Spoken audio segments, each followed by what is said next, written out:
نبی کریم صلی الله علیه وسلم فرمای وی تاسو خبر یې چې په نارینو باندې د ټولو نه ړومبی حق د چا دی او په زنانو باندې ړومبی حق د چا دی.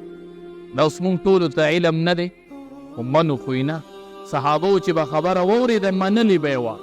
نبی کریم صلی الله علیه وسلم وفرمایل وی په زنانو باندې د ټولو نه ړومبی حق چې دی زوجها هغه د خاوند. په زنانه ذات چې واده شي د ټولو نه ړومبی حق په هغې د خاوند. پلار حق به وروستوي، د مور حق به وروستوي او د خاوند حق په مخکې چې کله زنانه واده شي ړومبی حق به د خاوند. د پلار نه به هم د خاوند حق مخکې، د مور نه به هم د خاوند حق مخکې چې کله زنانه واده شي ړومبی حق دا به د خاوند. او قیامت کې به تی الله ړومبی تپوس هم د مانځه دویم عن بعلها د خاوند. ړومبی به د مانځه کوي او دویم به د خاوند. نبی کریم صلی الله علیه وسلم فرمای لو كنت آمر احدا ان يسجد لاحد لامرت المرأة ان تسجد لزوجها. کما حکم کوله چې یو تن دی بل تن ته سجده وکړي او دا روا وي، سجده بنده ته روا وي، لامرت المرأة ان تسجد لزوجها، ما به ښځې ته حکم کړی چې ته خاوند ته سجده لګوه. که دا سجده روا وي غیر الله ته، ما به ښځې ته حکم کړی چې خاوند ته سجده لګوه. د دې نه د خاوند حق معلومیږي چې دا څومره لوی حق دی.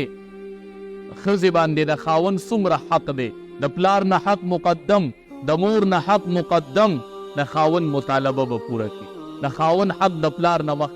ما ته مې مور دا خبره کړې ده، ما ته مې پلار دا خبره کړې، نه پتا د خاوند حق مقدم، دا د خاوند حق پتا مقدم دی. دا به د مور خبره مني او د خاوند به نه مني، د پلار به مني او د خاوند به نه مني، نه د خاوند حق په مقدم دی. او نبی کریم صلی الله علیه وسلم وفرمایل وی په نارینو باندې د ټولو نه ړومبی حق چې دی هغه د مور. په نارینو کې حق ړومبی ګورئ د امام الانبیا ډېرې قیمتي خبرې دي که نه. ګوره ښځه به د خاوند اطاعت ړومبی کوي او خاوند به د مور اطاعت ړومبی کوي. نو که دا کور روان شو نو ماله جرم راکړ. نو ښځه څه کوي؟ ښځه د خپلې مور تابعداري کوي او خاوند د ښځې تابعداري کوي. نو دا کور به سم شي. امام الانبیا وایي ښځې باندې ړومبی حق د خاوند دی. د پلار او د مور نه د ښځې د خاوند حق مخکې دی او په خاوند باندې ړومبی حق د مور. که د مور او د ښځې ټکراو راغی دی به خبره د مور مني او د ښځې به مقدم حق چې دی هغه د مور دی، د مور. نن خاوند مور ته مور نه وایي، د مور خبره مني، د مور خبره مني. کتابونو کې لیکلي دي وایي یو کسو د ریل دا وایي ما مور سره یو ورځ خبرې کولې نو خبرو کې وران شوم نو مور له مې داسې لته راپرېو. مور مې راته وایي چې خدای دې دا دواړه خپې ماتې. خیره یې راته وکړلم. ریل پاټلي وه، ریلګاډی راغی او دې ریلګاډي و دا دواړه خپې ماتې. نو څه ټیم ژوندی و، خلک راغی وی دې ریلګاډي و، هغه اعلان کو وی زه ریلګاډي نه یم والی، زه د مور خیرې وښلې، زه د مور خیرې وښلې ما ته د مور خیره یاده ده چې ما په لته والې وه او ما ته مور د خپو د ماتېدو خیرې. خلق تاسو وایي چې زه ریلګاډي والیم خو زه وایم چې زه د مور خیرو وه. او یاد ساتئ، ځان له پکې معلومات وکئ. نن سبا دا لا علاج بیماری ای نه، دا ډاکټر چې لا علاج شي که نه ډاکټر وایي دا لا علاج بیماری ده، د دې علاج نه کېږي، وایي بس ځان له کوشش کوه. نو علما وایي دا لا علاج بیماری نه، دا د مور خیره ده، دا د مور خیره خیره. داسې لا علاج بیماری په خلقو ولګولې چې ډاکټران ترې نن حیرانه پاتې شول. دا لا علاج بیماری نه ده، دا د مور خیره ده، خیره خیره، دا د مور خیره. دا ته لا علاج بیماری جوړه شي بیا په طبیبانو باندې ګرځي، په ډاکټرانو ګرځي، دا په شا د مور یوه رکوټې خیره پرت. مونږ وایو ای پلار او ای مورې دا لوات په مقل دی، دا نه پوهېږي خیر دی، خونه ورته کوئ خو خیرې ورته تخیری ورته مکوئ. دا الواد چې په لا علاج بیمارو کې مبتلا دی، مورې دا ګورې ستا خیره ده، پلاره دا تا خیري کړي دي، نو پلار او مورې الواد ته خیري مکوه. ستا ډېره پالوانه دعا ده مورې، پلاره ستا ډېره پالوانه دعا ده. نو داسې دعا ولې نه کوي چې یا الله دا بچی می تابعدار کې، الله دا بچی می حافظ قرآن کې، او الله بچی می عالم د قرآن کې. مورې داسې دعا ولې نه کوي؟ نو داسې دعاګانې کوئ. ابو طلحه رضی الله تعالی عنه دا یو صحابي دی. دی یو ورځ خپلې بیبي ته وایي سمعت صوت رسول الله صلی الله علیه وسلم ضعیفا. خپلې بیبي ته وایي ما د دواړو جهانو سردار آواز نن واورېد نو ډېر کمزور آواز یې ډېر کمزور نو ما محسوسه کړله چې د دواړو جهانو سردار ته لوږه لګېدلې. نو کور څه شته نه چې د روټۍ انتظام ورله وکړو. ام سلیمې بیبي ده، هغه ورته وی ولې نه د وربشو څه ټوکړې شته دی د وربشو ډوډۍ. انس رضی الله تعالی عنه د دې زوی و د نبی علیه السلام خادم، هغه لی هغه ډوډۍ د صادر په پیسکه کې وتړلې چې کومې ډوډۍ وي. انس رضی الله تعالی عنه فرمایي وی هغه نور صادر یې راله په سر ور واچو او ډوډۍ راله پیسکه کې تړلې وي چې د نبی علیه السلام خواله ورشي. تاسو به لیدئ بعضې وخت کې صادر په سر پروت او دې پیسکه کې داسې څه تړلي. انس رضی الله تعالی عنه وی د دواړو جهانو سردار خواله ورلمه نو 80 صحابه ورسره ناست. انس رضی الله تعالی عنه وی چې د نبی علیه السلام خواته ورلم، سلام مې ورته وکړو. نبی علیه السلام راته وی چې طعام دې راوړو؟ وی ما وی چې او وی صحابه ورته وی چې پاسئ چې د دوی کره روټۍ لوځي. وی صحابه کرام را پاسېدل 80 تنه او نبی علیه السلام را سره را روان شو. انس رضی الله تعالی عنه فرمایي وی زه میزبان وم مخې ته روان. ابو طلحه رضی الله تعالی عنه ولیدو چې د کور خواته نږدې هغه چې صحابه ولیدل چې دومره په کثیر تعداد کور ته ورغې، خپلې بیبي ته وایي ام سلیم ته د دواړو جهانو سردار راغی او دومره صحابه دي ورسره. هغه ورته وایي الله ورسوله اعلم، الله او د الله رسول ښه پوهېږي. بس ایبه هغه ته ما د خپل کور حالت بیان کړی چې انس مې ولېږو، روټۍ یې اوړلې، پیسکه کې مې وله تړلې وي. نو الله ورسوله اعلم، الله او د الله رسول ښه پوهېږي. بس ته څه مه وایې. وی چې ټیک ده. وی دې کې نبی علیه السلام راغی. ام سلیم رضی الله تعالی عنها وی ما ته د دواړو جهانو سردار وفرمایل چې ام سلیم هغه روټۍ راوړه. وی ما د وربشو هغه ډوډۍ وړلې، هغه د دواړو جهانو سردار ماته کړل. وی ما ته وی چې د سالن په توګه سره وړه. وی ما لوښی رانه چوړ کو، غوړي پکې پراته و سوچه، هغه مې اوړل. وی نبی علیه الصلاة والسلام هغه غوړي او هغه ماته کړې روټۍ وړه وړه کړې وه د وربشو. وی نبی علیه الصلاة والسلام دعا صحیح ووینو یې د برکت دعا علماوی وکړله چې یا الله دې کې برکت سیوای. یا احادیثو کې راځي چې د الله پاک نومونه یې واغستل او په هغې ډوډۍ باندې شف کړل، په هغې ډوډۍ او په غوړو. انس رضی الله تعالی عنه فرمایي وی ما ته وی چې ورسه انسه لسو لسو کسو ته آواز کوه. وی لس صحابه به راتلل او ډوډۍ به یې خوړله، هغه 80 یا 80 کسانو ډوډۍ وخوړله ووتل. د دواړو جهانو سردار ته خپل هم وخوړله. وی چې مونږ بیا هم لوښې وکتل هغې کې بیا هم ډوډۍ پرته. دا د رسول الله صلی الله علیه وسلم معجزې، ډېرې عجیبه معجزې رب العالمین ورکړې دي.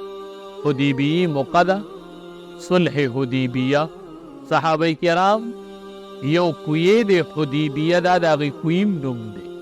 صحابو ترې اوبه راویستلې نه اوبه پکې خلاصې شوې او صحابو خو هلته پړو ورچولې نو اوبه ورته خلاصې شولې. نو نبی علیه السلام پسې رالل، پیغمبره سی چل بکو. د دواړو جهانو سردار راغی، د هغې کوهي په اوبوی اودس وکړو، لږې اوبی تې خولې ته وویشتلې او سیپې ووي او هغه اوبی بیا هغې کوهي ته واپس وویشتلې. وایي څو پورې چې موږ ډېره وو، هغې ټولو صحابو به تې اودسونه کول او خپل ضروریات به یې پوره کول. دا د نبی علیه صلات والسلام معجزه وه. ابو هریره رضی الله تعالی عنه دا د نبی علیه السلام ډېر جلیل القدر صحابي و. د مور مشرکه وه. دی وایي ما یو ورځ مور ته د اسلام دعوت ورکو، نو مور مې راته د نبی علیه السلام په حواله ډېرې سختې خبرې وکړلې. نو زه ډېر خفه شومه. وی رالمه د دواړو جهانو سردار ته مې ووي پیغمبره نن مې راته مور ستاسو په باره کې ډېرې ردې بدې وویلې. زما دې مور ته دعا نه کوي، زما دې مور ته دعا نه کوي. وی نبی علیه السلام دعا وکړله، اللهم اهد ام ابي هريره، یا الله د ابو هريره مور ته اسلام نصیب کړي الله. وی دقه دعا د دواړو جهانو سردار وغوښتله. وی زه واپس لاړمه. وی دروازم د کور بنده وه، معلومیږي دا مور به غسل کی او کپړې بدلې. ما عمر ور وټکو، وی ما ته وی چې مکانک په خپل ځای ودرېږه، صبر وکړه. وی ښه ساعت پس مې مور دروازه کوله وکړله او زه دنده لاړمه. وی د مور د خولې نه مې اواز راووتو، اشهد ان لا اله الا الله واشهد ان محمدا عبده ورسوله. وی د ډېرې خوشحالۍ نه رالمه او د دواړو جهانو سردار ته مې ووي پیغمبره تا چې کومه دعا زما د مور په حق کې کړې وه هغه قبوله شوله او زما مور مشرف بالاسلام شو. داسې به دعا زر قبلېدل. نبی علیه صلات والسلام د جمعې په ورځ منبر باندې خطبه وی، یو بانډچي راغی، قحط دا باران نه ورېدو، ډېره سوکړه وه. نبی علیه السلام ته وی مالم هلاک شو، بچوم وجړل، چغې ووالې. پیغمبر دعا وکړه. وی نبی علیه صلات والسلام دعا وکړله. نبی علیه السلام لا راکوز شوی نه دی چې وریځ رالله او باران وورېدو. صحابي وی د نبی علیه السلام په ګیره کې مې بیا د باران لوندوالی ولید. کچه جومات باران راورېدو، ګیره بیا لونده شو. او د جومات نه ووتلو، باران ورېدو او بله ورځ هم ورېدو او بله ورځ هم ورېدو. د راروانې جمعې پورې وی باران ورېد. بله جمعه راغله او د دواړو جهانو سردار په منبر ودرېده. یا هغه اعرابي بانډچي راغی یا بل راغی. وی پیغمبر دعا وکړه چې دا باران الله اطرافو ته واړي، زمونږ نه لږ په سیټ کې. نبی علیه السلام وی اللهم حوالینا ولا علینا، الله اطرافو ته دا باران واړي. صحابي وی چې دعا یې وکړله، دعا نه پس فارغ شو. وی چې داسې به یې د اسمان ته اشاره وکړله، نو چې د نبی علیه السلام د اشارې برابر به وریځ به وي، هغه به په اپله روانه شو. سیډونو ته دا وریځ لاړه او دا مکه نه ده، وی دا په منځ کې داسې کولو خالي پاتې شوه لکه دریاب چې خالي پاتې.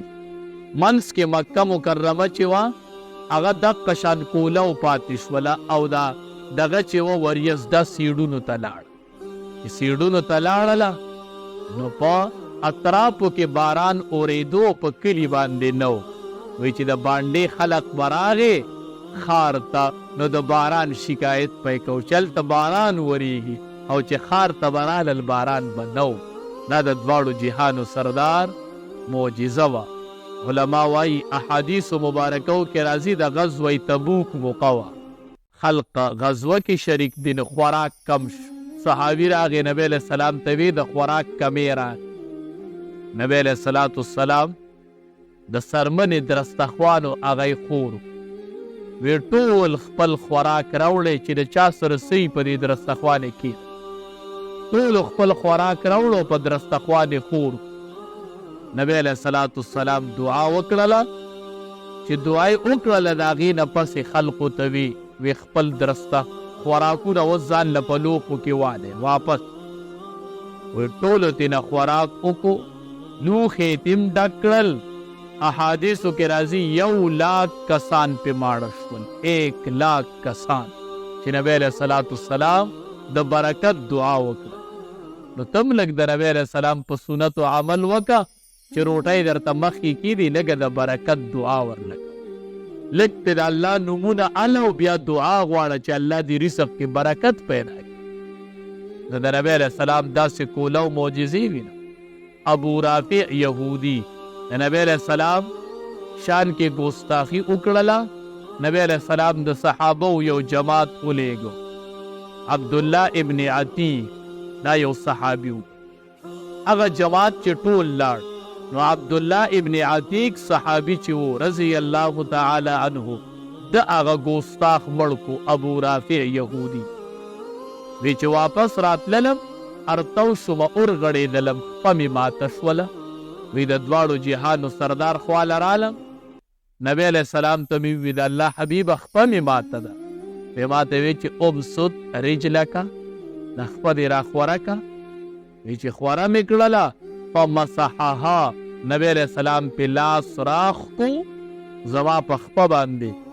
وی خپې مې اډوکې پیون واغستو، د مرګه پورې مې په هغې خپه باندې بیا دړ نه و. داسې ظاهرې معجزې دې نه پس بیا هم سړی ایمان نه راوړي.